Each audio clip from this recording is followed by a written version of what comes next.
देहरादून में होमगार्ड एवं नागरिक सुरक्षा स्थापना दिवस के भव्य कार्यक्रम में मुख्यमंत्री पुष्कर सिंह धामी ने होमगार्ड जवानों को देवभूमि का साइलेंट हीरो बताया।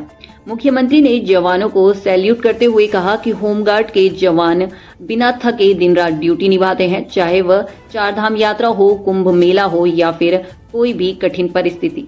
उन्होंने कहा कि सरकार होमगार्ड जवानों के कल्याण के लिए पूरी तरह संकल्पित है और सीएम ने घोषणा की कि सरकार जवानों के मनोबल को और ऊंचा करेगी। इसके लिए सरकार हर कदम पर होमगार्ड जवानों के साथ खड़ी है। देखिए, आज सबसे पहले तो होमगार्ड स्थापना दिवस पर मैं सभी होमगार्ड्स के अधिकारियों को, हमारे वीर जवानों को जो अनवरत रूप से हमारे अनेक राज्य के अंदर होने वाले कार्यक्रमों को, चारधाम यात्रा को, कुंभ, कांवड़ और अन्य आयोजन, उन सभी को बहुत अच्छे तरीके से संपन्न करवाने में अपनी बहुत महत्वपूर्ण भूमिका निभाते हैं। मैं उन सभी को आज बधाई देता हूँ, शुभकामनाएं देता हूँ। और होमगार्ड्स के जवान हमारे हर कठिन परिस्थिति, कोई स्थिति हो, उस स्थिति में मौके पर अपना योगदान देते हैं। गर्मी हो, सर्दी हो, बरसात हो, हमारी सरकार सभी होमगार्ड्स के जवानों के कल्याण के लिए पूरी तरह से संकल्पित है। और उसी संकल्प को आगे बढ़ाते हुए हमने यहाँ पर कुछ घोषणाएं की हैं जो निश्चित रूप से हमारे इन सभी जवानों के मनोबल को बढ़ाने का काम करेंगे और उनकी जो कार्यक्षमता है वो बढ़े, उनका मनोबल ऊंचा रहे, ये हमारा प्रयास रहेगा हमेशा आगे। वन विभाग की जमीन पर अतिक्रमण हटाने की कार्यवाही के विरोध में रुद्रपुर में जबरदस्त हंगामा देखने को मिला। बता दें, जब ग्राम पुछड़ी में रविवार को अतिक्रमण पर बुलडोजर चले तो इसके खिलाफ संयुक्त संघर्ष समिति और पीड़ित परिवारों ने पुरानी तहसील चौक पर प्रदर्शन शुरू कर दिया। साथ ही प्रदर्शनकारियों ने प्रशासन, पुलिस और वन विभाग के खिलाफ भी जमकर नारेबाजी की। प्रदर्शनकारियों का आरोप था कि अतिक्रमण हटाने की कार्यवाही में हाईकोर्ट के आदेशों और वन नियम कानूनों का उल्लंघन किया गया है और पीड़ित परिवारों ने पुलिस कर्मियों पर महिलाओं के साथ मारपीट और उत्पीड़न का भी आरोप लगाया। साथ ही प्रदर्शनकारियों ने सरकार को चेतावनी दी कि यदि बुलडोजर की कार्यवाही नहीं रुकी तो 2027 के विधानसभा चुनाव में ऐसे नेताओं का बहिष्कार किया जाएगा और उन्हें गाँव में नहीं घुसने दिया जाएगा। लोगों को इस तरह का आदेश दिया था, उनकी ज़मीनें छीन ली गई हैं और जो महिलाएं और जो परिवार के लोग अपना स्टे दिखाने के लिए गए उनको पीटा गया, उनको हिरासत में रखा गया पूरे दिन। और ऐसा लगता है कि जिस पुलिस की, प्रशासन की कानून व्यवस्था को बनाए रखने की जिम्मेदारी है, उसने कल पूरे कानून व्यवस्था को अपने बूटों तले रौंद दिया। उसके खिलाफ यहाँ पर धरना है और हमारी मांग है कि जितने भी लोगों को हटाया गया है उन सबका पुनर्वास किया जाए।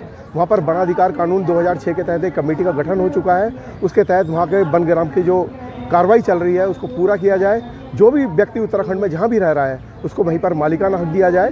और जो डीएफओ तराई पश्चिमी है, उन्होंने खुलेआम उच्च न्यायालय के आदेश का उल्लंघन किया है। उनकी संपत्ति की जांच कराई जाए, उनकी कार्रवाइयों की जांच कराई जाए और उनको तत्काल बर्खास्त किया जाए। ये हमारी मांग है। इसको लेकर के तमाम गाँव के लोग, बनगांव के लोग, जनपक्षधर लोग आज यहाँ धरने पर बैठे हुए हैं और हम यहाँ से सरकार को, धामी सरकार को चेतावनी भी देना चाहते हैं कि यदि वो सत्ता पर बैठे रहना चाहते हैं, सत्ता को बनाए रखना चाहते हैं तो कानून के अनुसार काम करें, जनहित में काम करें।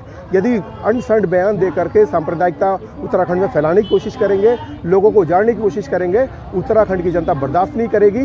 यदि उन्हें मुख्यमंत्री की कुर्सी पर बैठा सकती है तो उनकी कुर्सी छीन भी सकती है, उन्हें उतार भी सकती है। ये चैलेंज देने के लिए, ये आह्वान करने के लिए यहाँ पर आज धरना रखा गया है। क्या नाम है आपका? मेरा नाम श्रीमती धना देवी तिवारी। धना देवी? हाँ। कल अतिक्रमण हटाया है, आपका भी अतिक्रमण हटाया, क्या हुआ पूरा मामला? मेरे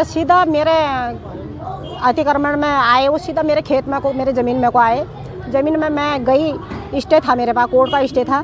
मैं कोर्ट का स्टे लेके गई तो उन्होंने कहा स्टे का कोई वो नहीं है, कोई महत्व, इस स्टे का कोई महत्व नहीं है, इसमें तुम्हारी ज़मीन का कोई वो नहीं है, हमको ऊपर से आदेश है और तुम इसमें, तुम्हारा अधिकार नहीं हो सकता है। और मारा पीटा, खूब घेरा हमको, मारा पीटा, मार पीट के मेरे परिवार 5 जनों को हमको गाड़ी में ले गए और उल्टा मेरे पर आरोप लगा रखा है कि तूने हमको वो करा, हमारे साथ हाथापाई वो करी। मैं एक लेडीज़ होने के नाते, मैं एक लेडीज़ थी और उनकी सारी फोर्स मेरे पर चिपट के उन्होंने मुझे सारा दिन अपने हिरासत में रखा। पहले खूब मार के फिर बस में डाला और सीधा वहाँ तिरुमतारा चौकी में लेके गए और घर में मेरा उन्होंने चोरी करी, चकारी करी, क्या करा। मेरा घर छोटा ही था, कोई मेरे घर में कोई नहीं था। घर तोड़ दिया आपका? घर तोड़ नहीं रखा, मेरी ज़मीन सारा फसल रौंदी। अच्छा, फसल रौंदी है। फसल पे भी स्टे था, फसल रोक दी उन्होंने। मैंने ये कोर्ट के स्टे दिखाए, मैंने कहा कोर्ट का स्टे है ये, आप कोर्ट का उल्लंघन मत कीजिए, आप कोर्ट के जो है ये स्टे है। बल नहीं, फसल का हम नहीं मानेंगे, हम फसल को नहीं मान सकते हैं। और तुम्हारा मारपीट पुलिस ने करी, पहले जेंट्सों ने मारा और फिर लेडीज ने। मुख्यमंत्री पुष्कर सिंह धामी भारत के प्रथम chief of defence staff CDS स्वर्गीय जनरल बिपिन रावत के चौथी पुण्यतिथि पर उन्हें श्रद्धांजलि देने पहुंचे। यहां पहुंचकर मुख्यमंत्री ने जनरल की प्रतिमा पर पुष्प चक्र अर्पित किए और 2 मिनट का मौन रखकर दिव्यांग आत्मा की शांति के लिए प्रार्थना की। सीएम धामी ने इस अवसर पर जनरल बिपिन रावत को याद करते हुए कहा कि वो उत्तराखंड का ही नहीं बल्कि पूरे देश का गौरव थे। उन्होंने जनरल रावत के अदम्य साहस, उत्कृष्ट नेतृत्व और राष्ट्र सेवा के प्रति समर्पण की सराहना की। साथ ही कहा कि जनरल का अनुशासित और प्रेरणादायी जीवन आने वाली पीढ़ियों को मातृभूमि की सेवा के लिए हमेशा प्रेरित करता रहेगा। गुरुद्वारा जाकर माफी मांगने पर भी कांग्रेस नेता हरक सिंह रावत को राहत नहीं मिली है। भाजपा की प्रदेश प्रवक्ता हनी पाठक ने उनकी माफी को नौटंकी करार दिया है। पाठक ने कहा कि जिस तरह हरक सिंह रावत ने सिर झुकाया उसमें सिंह दा पुत्र वाली गंभीरता कहीं नहीं दिखी। साथ ही भाजपा प्रवक्ता हनी पाठक ने गुरुद्वारा प्रबंध से अपील की कि वे ऐसे संकुचित सोच रखने वाले व्यक्तियों को पवित्र गुरुद्वारे की धरती पर कदम रखने की अनुमति न दें। तो बोले नेता की वजह से अब पूरी कांग्रेस जो है वो परेशान हो रखी है। देखिए, हरक रावत अपने आप में ही परेशानी है, वो अपने आप से ही उलझे हुए हैं, बिखरे हुए हैं। उन्हें खुद समझ में नहीं आता है वो क्या बोलते हैं, क्यों बोलते हैं और कितना बोलते हैं। और जो उस समय प्रदर्शन के दौरान उन्होंने शब्द कहे हैं वो उनकी मानसिकता को दर्शाता है, कांग्रेस की मानसिकता को। क्योंकि 1984 का दंगा भी आज तक हमारा भारतवर्ष भूला नहीं है और जिस प्रकार से उनकी मानसिकता है वो उस समय उस धरने के दौरान उजागर हुई। और जिस प्रकार से बात हो रही है कि सभी नेता वहां गुरुद्वारे में जा रहे हैं, सब एक दूसरे की होड़ लगा रहे हैं, पूरी कांग्रेस इस समय सब चीज का राजनीतिकरण कर रही है। और ठीक है, गुरुद्वारे में वो गए हैं, माफी मांगे, गुरु के दरबार में पहुंचे हैं तो निश्चित रूप से अपनी करनी का वो माफीनामा दे रहे हैं वहां पर। लेकिन जिस प्रकार से उन्हीं के नेता इसको राजनीतिकरण कर रहे हैं, सबके सब एक लाइन लगा दिए, होल्ड कर दी कि कोई कार सेवा कर रहा है, कोई जूता सेवा कर रहा है, उससे ये साफ तौर पे साबित हो रहा है कि राजनीति खुद कांग्रेस ही अपने ही कांग्रेस के नेता के लिए कर रही है।